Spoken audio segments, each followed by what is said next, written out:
Hello बच्चों, welcome back to Sandeep commerce classes. आज हम एक नए टॉपिक के साथ आए। वैसे हम रोज ही नए टॉपिक के साथ आते हैं, पर फिलहाल आज का टॉपिक स्पेशल है और टॉपिक का नाम है री इशू ऑफ शेयर, अंशों का पुनः निर्गमन। जैसा कि आपको पता है कि हम ऑलरेडी कंपनी अकाउंट्स पढ़ रहे हैं। कंपनी अकाउंट्स के अंदर पहले हमने इशू किस प्रकार से शेयर्स किए जाते हैं, उसके बाद हमने क्या सीखा था, हमने सीखा था कि फोरफीचर कैसे किए जाते हैं। आज हम सीख रहे हैं कि री इशू कैसे किए जाते हैं। री इशू क्या होता है पहले हम उसको समझ लेते हैं। जैसा कि आप सभी को पता है, कंपनी क्या करती है, अपने शेयर्स को इशू करती है। शेयर होल्डर क्या करते हैं, उस शेयर्स को खरीदते हैं और पेमेंट क्या करते हैं, किस्तों में खरीदते। एक एग्जांपल के तौर पे समझाने की कोशिश करता हूं। एक पर्सन है, उस पर्सन का नाम है, बहुत ही खतरनाक नाम है इसका, और उसका नाम है राका। क्या नाम है? राका। राका ने क्या करा, किसी कंपनी के शेयर्स को खरीदा था। मान लेते हैं ये कंपनी है और इस कंपनी का नाम है चंपा लिमिटेड। क्या नाम है इसका? चंपा लिमिटेड नाम की ये कंपनी है। अब राका ने क्या करा, इस कंपनी के कुछ शेयर्स को खरीदा था। मान लेते हैं इस कंपनी के उसने 800 शेयर्स क्या करे थे, परचेस किए थे। कंपनी ने राका को ये शेयर्स जो दिए थे वो दिए थे पर शेयर जो था वो 100 रुपीज के भाव पर दिए थे। ठीक है, कंपनी ने बोला चलो ठीक है, पैसे का पेमेंट कर देना। एप्लीकेशन के ऊपर 20 रुपए का पेमेंट कर देना, अलॉटमेंट के ऊपर 30 रुपए का, फर्स्ट कॉल के ऊपर सर 30 रुपए का, और जो बचा हुआ पैसा है जो कि 20 रुपए, वो कहीं पे आ जाएगा, आपका फाइनल कॉल पे आ जाएगा। राका क्या करता है, 1 2 3 एप्लीकेशन, अलॉटमेंट और फर्स्ट कॉल का पैसा दे देता है। बट अनफॉर्चुनेटली हो सकता है इसकी कुछ फाइनेंशियल कंडीशन खराब हो तो वो फाइनल कॉल का पेमेंट नहीं कर पाता है। कंपनी क्या करती है, एक प्रोसीजर के बाद उसके शेयर्स को क्या कर लेती है, जब्त कर लेती है। तो राका से क्या करती है कंपनी, शेयर्स को जब्त कर लेती है। क्या कर लेती है बच्चों? जब्त कर लेती है। जब्त को बोलते हैं हरण करना और इंग्लिश में इसको बोलते हैं फोरफीचर करना।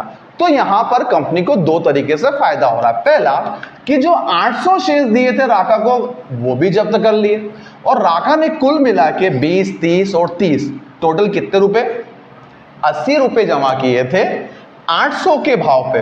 ठीक है, तो 8 8 64,000 रुपीज भी कंपनी क्या कर लेती है, जब्त कर लेती। तो कंपनी ने क्या करा, दो चीजें अपने पास रख ली। पहला, राका को जो शेयर्स दिए थे वो भी कंपनी ने अपने पास रख लिए। देन राका ने जो अमाउंट जमा करा था कंपनी ने उस अमाउंट को भी क्या करा, अपने पास रख लिया। अमाउंट तो चलो अपने पास रखेगी, लेकिन कंपनी क्या करती है, ये जो शेयर्स है, कितने शेयर्स है, 800 शेयर्स है, 800 शेयर्स क्या करती है कंपनी, किसी और पर्सन को बेच देती है। मान लेते हैं ये है वो पर्सन, ठीक है, और ये पर्सन है, इस पर्सन को क्या करा, राका ने पूरे के कंपनी ने क्या करा, 800 शेयर्स पूरे बेच दिए। अब यहां पे जो 800 शेयर्स है वो कैसे बिक सकते हैं, तो आप सभी को पता है पर शेयर कितने का है सर, 100 रुपीज का है। अब कंपनी क्या करती है, ये शेयर्स वापस बेच रही है, पर इसी को हम क्या बोलते हैं, री इशू करना है। ठीक है, तो यहां पर हम क्या कर रहे हैं, शेयर्स को वापस बेच रहे हैं, किसको, दूसरे पर्सन को, अदर पर्सन को हम क्या कर रहे हैं, सेल आउट कर रहे हैं, वापस बेच रहे हैं। ठीक है, इसी को हम क्या कहते हैं, री इशू करना। कंपनी क्या करती है, इस शेयर्स को 3 तरीके से बेच सकती है। पहला, अगर 100 रुपए का शेयर है और कंपनी इसको 100 में बेच दे तो इसे हम कहेंगे री इशू करना, री इशू एट पार। ठीक है, सेम प्राइस पे बेच दिया। दूसरा, 100 रुपए का शेयर है, हमने क्या करा, इसको कंपनी ने 80 रुपए में बेच दिया, मतलब 20 रुपए कम में बेचा। इसका मतलब होता है कंपनी शेयर्स को री इशू कर रही है, री इशू एट डिस्काउंट। ठीक है सर। तीसरी कंडीशंस, यहां पर कंपनी ने क्या करा, 100 रुपए का शेयर्स था, कंपनी ने इसको 110 रुपए में बेच दिया, मतलब 10 रुपए ज्यादा में बेचा।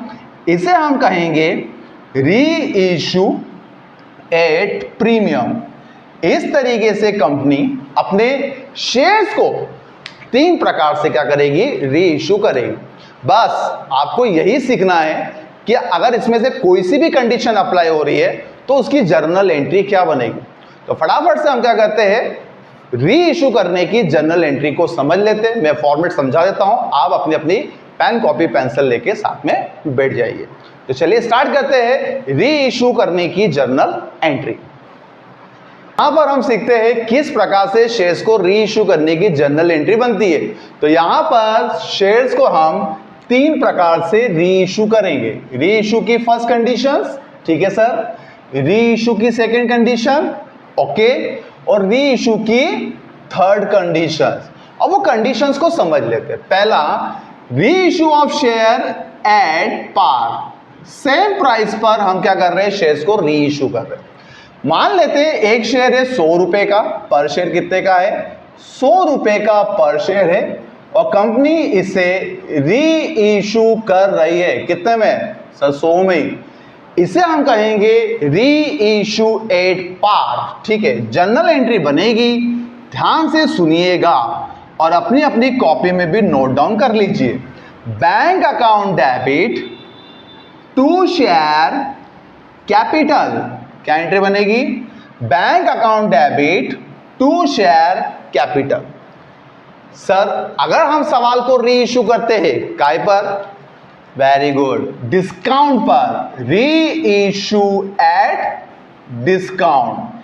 अगर हम शेयर्स को री इशू कर रहे हैं डिस्काउंट पर, तो जर्नल एंट्री क्या बनेगी, जर्नल एंट्री बनेगी bank account debit to share capital. अरे सर यहां पर तो दोनों एंट्री सेम है, हाँ बेटा, कॉमन एंट्री, ये कोई सी भी कंडीशन आ जाए ये बनेगी। फिलहाल अभी हम सवाल काय पे री इशू करें, डिस्काउंट पर। डिस्काउंट क्या होगा, डिस्काउंट होता है डेबिट।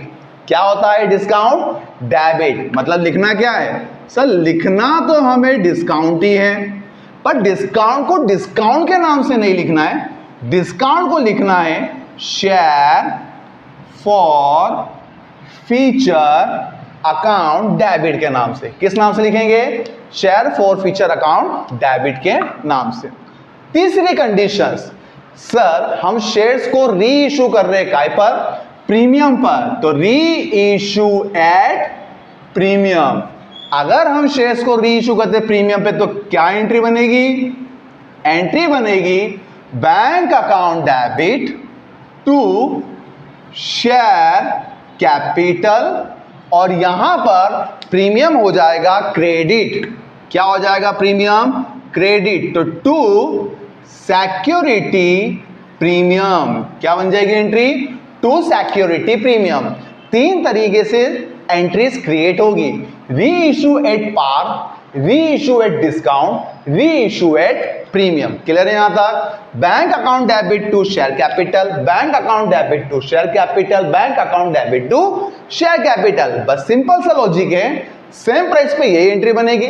डिस्काउंट होता है, डिस्काउंट हो जाएगा डेबिट, पर डिस्काउंट किस नाम से लिखेंगे हम, शेयर फॉर फीचर के नाम से लिखेंगे, और प्रीमियम हो जाएगा यहां पर क्रेडिट, ठीक है, टू सिक्योरिटी प्रीमियम।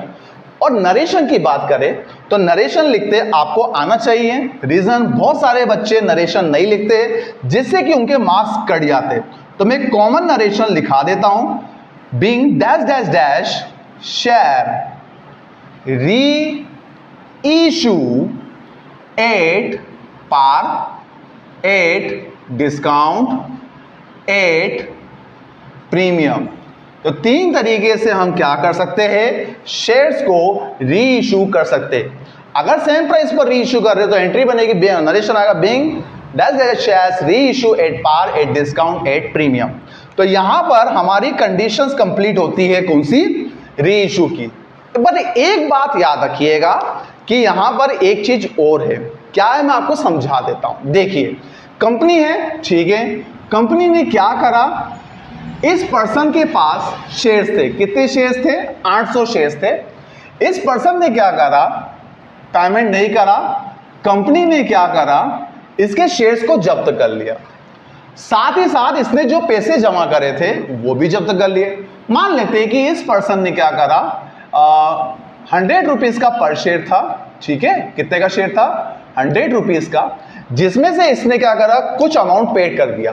क्या करा, पेड कर दिए, और यहां पर इसने पेड करा, मान लो 60 रुपीज पे करा, और कितने शेयर से 60 रुपीज के हिसाब से 800, 48,000 रुपीज का क्या करा उसने पेमेंट कर दिया। ठीक है, तो कंपनी ने क्या करा, इस पर्सन के शेयर्स भी जब्त कर लिए। ओके, साथ इसने जो पैसे जमा करे थे उसको भी जब्त कर लिए। अब ये जो अमाउंट कंपनी ने फोर फीचर करी है, ये बार बार होगी कि one time? Obviously one time होगी, that is a capital item कहलाएगी।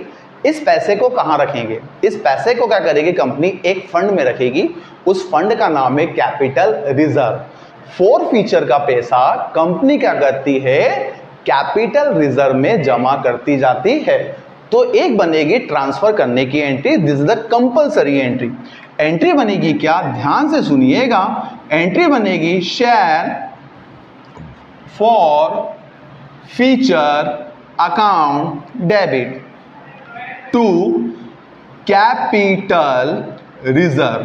क्या एंट्री बनेगी? Forfeiture account debit to capital reserve being balance transfer to capital reserve. क्या हो जाएगा बच्चों? बैलेंस ट्रांसफर हो जाएगा कहां पर? कैपिटल रिजर्व में। इसको कैसे फाइंड आउट करेंगे? इसको फाइंड आउट करने का तरीका है क्रेडिट माइनस डेबिट। तो क्या करना है आपको? फॉर्मूला याद रखना है, credit minus debit. Share for feature का पैसा हम क्या करेंगे? ट्रांसफर कर देंगे कहां पर? Capital reserve. अब आप बोलोगे सर यहां पर आपने डिस्काउंट में बोला था कि फोर फीचर में आपको समझाऊंगा, तो समझा देता हूं। देखिए यहां पर कंपनी क्या करती है? अपने शेयर्स को डिस्काउंट पे इशू करती है। डिस्काउंट बिजनेस के लिए होता है एक्सपेंसेस। फिलहाल कंपनी क्या करती है? इस खर्चे का पेमेंट अपनी जेब से नहीं देती। कंपनी क्या बोलती है कि हमने जो पैसे जब्त किए गए हैं, कितने रुपए फोर फीचर करे? 48,000। तो ये खर्चे का जो पेमेंट है, ये जो खर्चा होगा, हम क्या करेंगे? इस जब्त किए गए पैसे में से करेंगे। समझ में आ गया? यहां पर कंपनी का मान लो एक्सपेंसेस हो रहा है 20 रुपए का डिस्काउंट है, 800 शेयर्स वापस करें। ठीक है, 800 मल्टीप्लाई 20, 16,000 रुपए होते हैं। 16,000 रुपए का खर्चा कंपनी अपनी जेब से नहीं देगी। कंपनी क्या करती है? जो शेयर्स फोर फीचर करे 48,000 अमाउंट 48,000, इस पैसे में से 16,000 रुपए का करेगी, डिडक्ट कर देगी खर्चे के रूप में। ठीक है, डिस्काउंट के रूप में। और जो बचा हुआ पैसा है उसको एक फंड में जमा कर देगी। उस फंड का नाम क्या है? Capital reserve. तो फोर फीचर का जो भी पैसा हो, बचा हुआ हो या फुल अमाउंट हो, वो ट्रांसफर हो जाएगा कहां पर? कैपिटल रिजर्व में। क्या हो जाएगा बच्चों? ट्रांसफर हो जाएगा। तो इस तरीके से री इश्यू करने की एक कंडीशंस है। आपको ये कंडीशंस को बहुत ही अच्छे से समझना है, क्योंकि हमारा जो नेक्स्ट लेक्चर है उसके अंदर हम सीखेंगे फोर फीचर करना प्लस री इश्यू करना। ठीक है, अलग अलग कंडीशंस के ऊपर। वीडियो अच्छा लगे तो प्लीज अपने दोस्तों में जरूर इसको शेयर करें। Thank you so much for watching this.